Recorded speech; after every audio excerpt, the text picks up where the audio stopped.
Here is the Brenham Heritage Museum. My name is Douglas Price. I'm the director of the Brenham Heritage Museum. This museum is in an old post office here in Brenham, downtown Brenham. The Museum Association was formed when the federal government decided they no longer needed this building, and they gave it to the city of Brenham, but they had to use it as a museum. And so here we are. It's been 20 years now. My favorite object in the museum is the museum. It's our building. We put little tags on objects in our collection, and the curator fights with me all the time because I want to put a tag on the building on the cornerstone. It's my favorite object. Brenham came about around mid to early 1840s.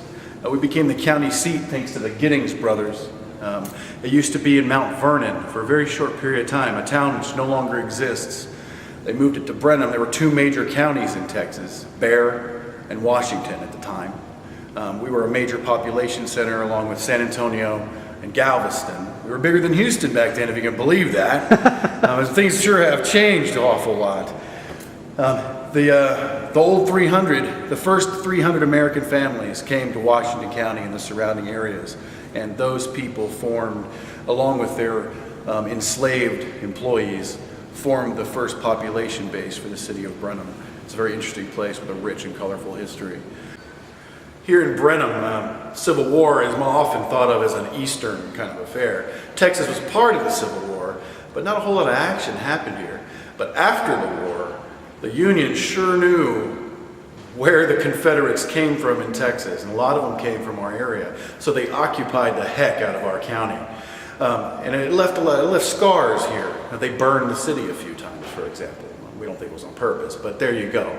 A lot of bad blood lasted for a long time. But the Civil War left an indelible mark on our community.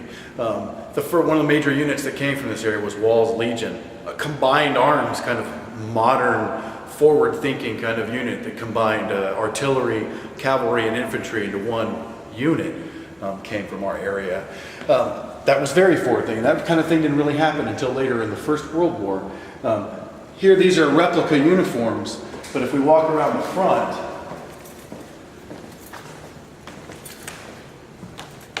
these are objects that came back with people from Washington County and Brenham. This 44 Colt Army revolver was in such good condition when we found it in collections that we had to have it independently verified that it wasn't a reproduction.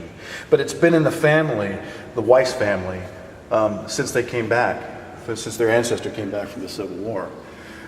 We're very proud of our heritage in that. Of course, there's a segment of our population that would like to forget it, but that's the way of things. We can't get away from it, really. Prior to the Civil War and after the Civil War, up through the late 19th century, a great many German immigrants came to Texas, and a lot of them ended up in Brenham.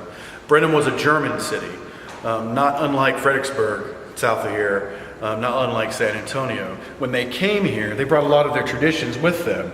The most notable remainder of these traditions is called Mayfest.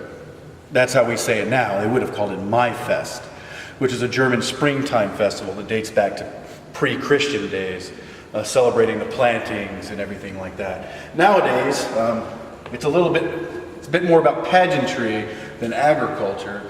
People dress in these as long as 30-foot gowns and these huge trains and crowns, and royalty is taken from the high school and they're put up on a pedestal in Fireman's Park. It's quite the thing to see. It's not what it once was, but it's been 130 years and counting, and we're pretty proud of that tradition.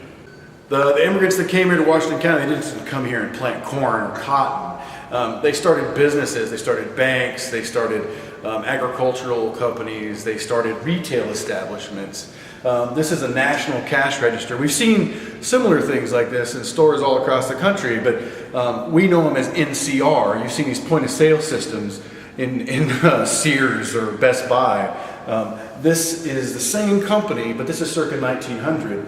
It had individual cash control systems where each cashier had their own drawer. Just like nowadays, we would have a login to control the cash drawer. It was very forward thinking. This is a marble block, and this is to check to see if a coin is fake or not. A coin made of precious metals will ring differently than a slug.